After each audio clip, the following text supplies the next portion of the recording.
Buen día con todos, les damos la bienvenida a esta serie de casos clínicos relacionados a multimodalidad de imágenes, una serie que es el esfuerzo del Grupo Resocentro y de la Unidad Cardiovascular.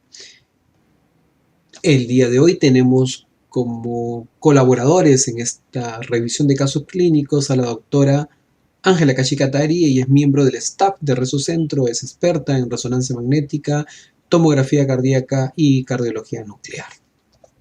Vamos a referirnos a un caso bastante especial que nos va a permitir observar un poco cómo es la evolución de la disquisición clínica y la utilización de la multimodalidad de imágenes para llegar a un diagnóstico certero. Vamos a comenzar a partir de este momento. Esta es una paciente de 66 años con historia de enfermedad de 5 años. 5 años atrás hace un cuadro de dolor precordial típico, es llevada de emergencia, donde se diagnostica un infarto agudo de miocardio, llevada a sala de hemodinámica, donde le colocan un stent en el ramo primero diagonal. Refiere que 3 años atrás, estando en México, nuevamente presenta dolor precordial de las mismas características, es llevada al centro de salud, le hacen una hemodinámica y no encuentran nada y le dan de alta. La historia actual es que es una paciente de nuestra práctica privada. La paciente, después de un momento incómodo emocional, según nos refiere, comenzó a presentar dolor precordial típico, muy parecido a los cuadros anteriores.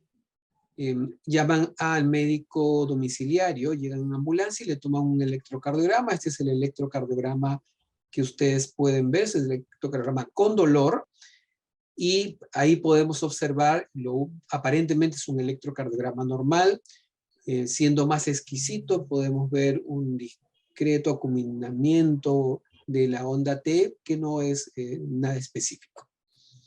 Al día siguiente, la paciente, luego de que le pasó el dolor, acude a la consulta para una evaluación, pero previamente le habían tomado una prueba de troponina que todavía no se tenían los resultados.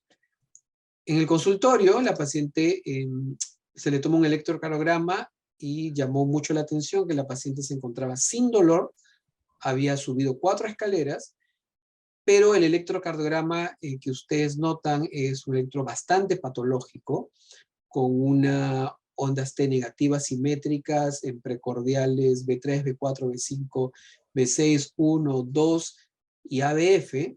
Llamaba mucho la atención esta extensión del cambio de la onda T, pero eso va a ser parte de la discusión. Luego de unos minutos nos llega el resultado de troponina y inmediatamente suenan las alarmas, ya que la troponina del día anterior marcaba 781 nanogramos por litro, lo cual estaba muy por encima del valor normal para el laboratorio, que es menos de 14. Se le realizó una ecocardiografía en ese momento y, como podrán notar, se evidencia una disinesia de los segmentos apicales y apex. Llamaba mucho la atención que, a pesar de los cambios de ecocardiografía, la paciente se encontraba totalmente asintomática.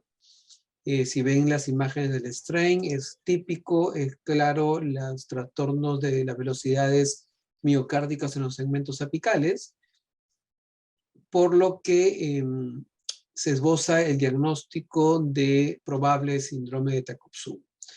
En este caso vamos a pedirle la participación ya de la doctora Ángela Cachicatari, de Ángela, para que nos cuente, primero nos dé la apreciación del cuadro y qué técnicas de imágenes podría ayudarnos a corroborar esa impresión diagnóstica, o si este paciente debió ser manejada probablemente de una forma más invasiva. Ángela, danos tu opinión, por favor. Muchas gracias, doctor. Claramente, el cuadro detalla una presentación de Takotsubo. Estamos hablando de un dolor desencadenado por estrés, Las imágenes de la eco son compatibles en la motilidad porque tiene trastornos de motilidad apical más en el tercio apical y la motilidad en el tercio basal es conservada. En este caso, lo que descuadra un poquito es que tengo un antecedente isquémico. Sin embargo, debemos acotar que esta paciente ya tiene un cateterismo hace 2 años y en ese tuvo un cuadro de dolor similar y el cateterismo habla de lesiones de coronarias sin lesiones. Asumimos que el stent también estuvo sin lesiones.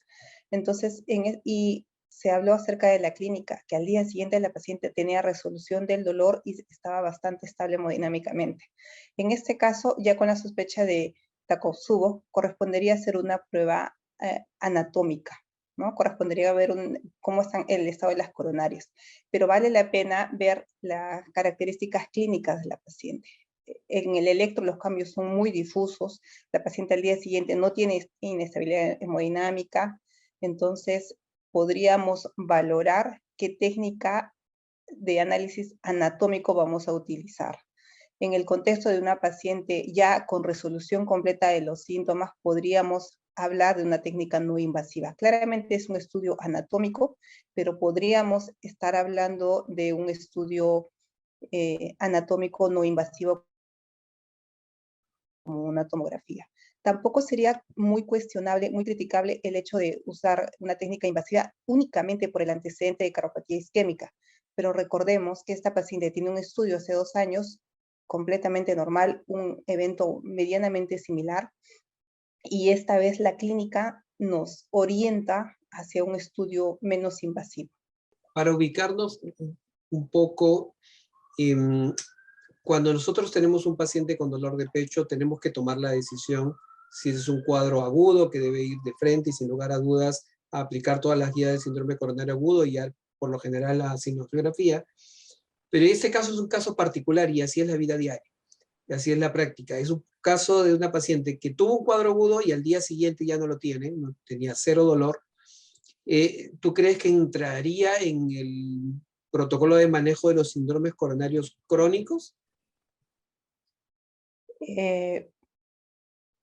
Yo creo que no, porque se trata de un cuadro agudo. Tenemos elevación enzimática, tenemos cambios en el electro, entonces yo creo que tenemos que tener un comportamiento en este caso, necesitamos ver la anatomía. No creo que podamos ver en este caso, decir un estudio funcional, por ejemplo, tenemos que ver la anatomía. Pero sí, la clínica juega un papel fundamental en este caso. Y otra cosa que usted menciona y me parece que hay que recordar, si estamos dentro de un contexto de un síndrome coronario que estamos determinando, no se trata de un ST elevado.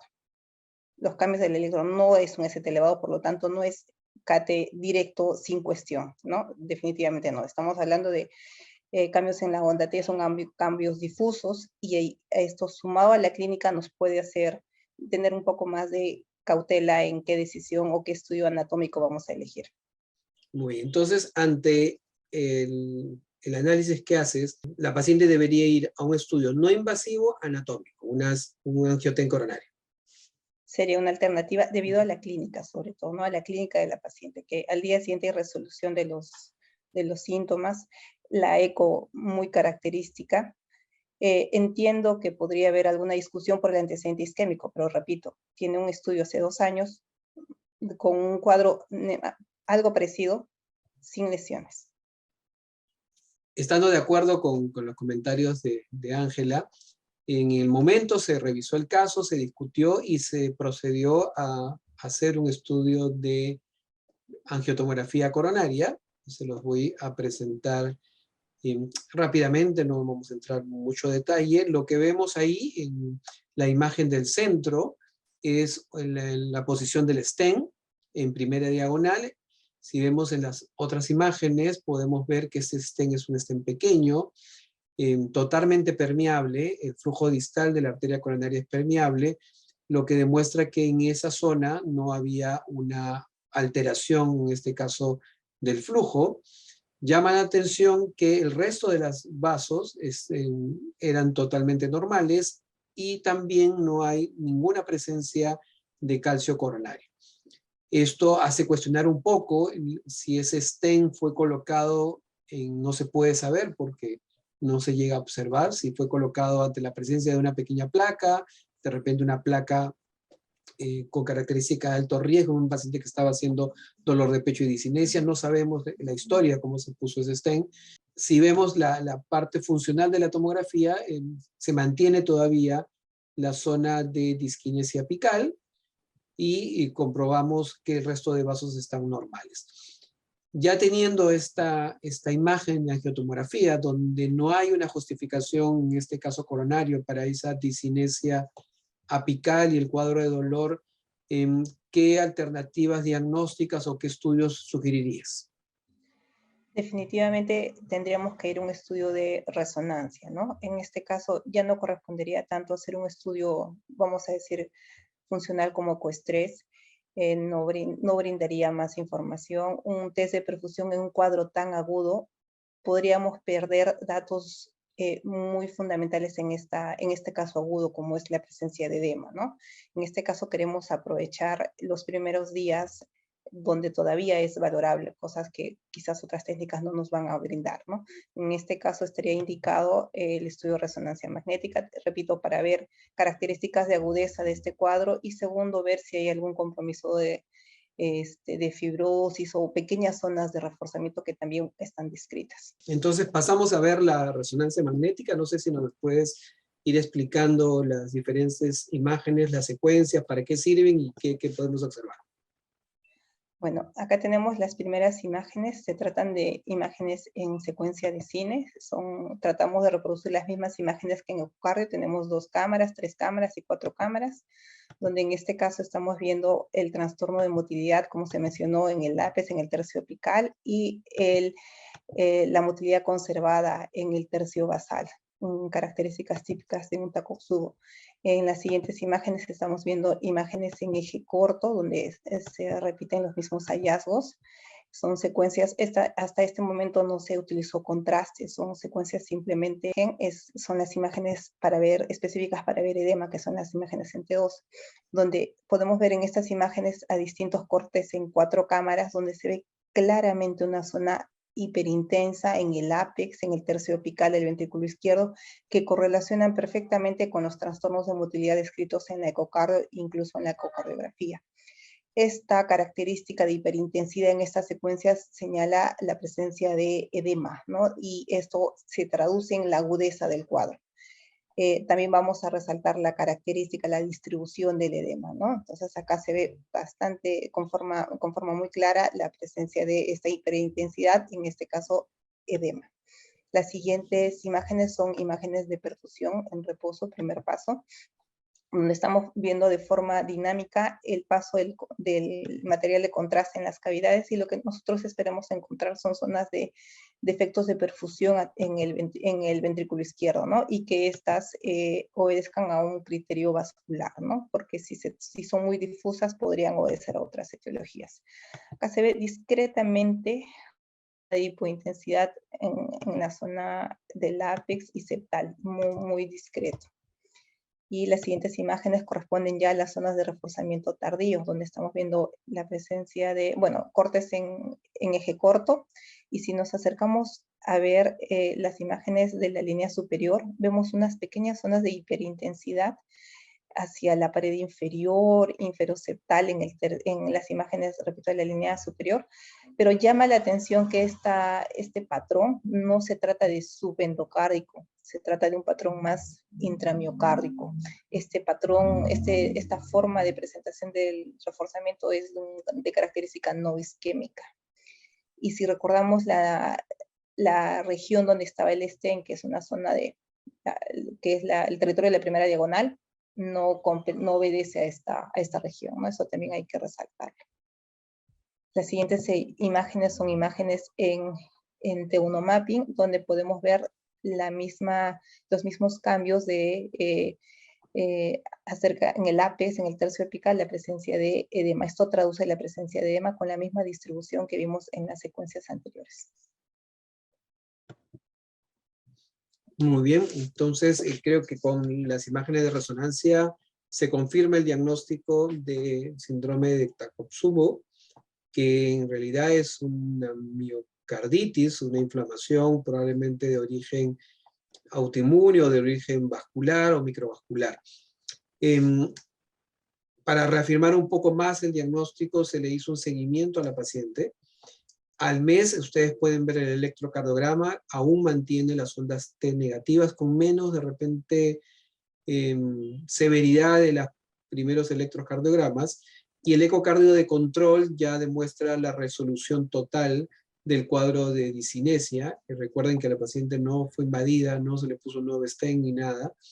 Y esto obviamente ya confirma que esto fue sido un cuadro agudo y que corresponde mucho al síndrome de Takotsubo. Las imágenes de strain son totalmente normales, a diferencia de las primeras imágenes que habíamos visto. Bueno, para concluir, el caso es un caso aparentemente típico del síndrome de Takotsubo, con una resolución total al mes.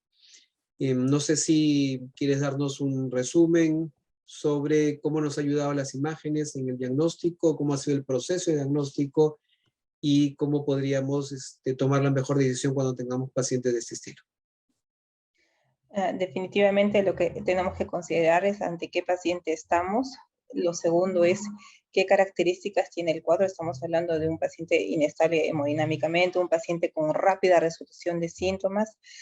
Finalmente hay que resaltar la utilidad de cada técnica. Acá, por ejemplo, la evaluación con la ecocardiografía, con lo que es los trastornos de motilidad, rápidamente empieza a abrir otras posibilidades, ¿no? No estamos hablando necesariamente de un cuadro de obstrucción. Estamos hablando podemos hablar de un cuadro de Takotsubo, podríamos incluso determinar otras causas, ¿no?, de este dolor torácico.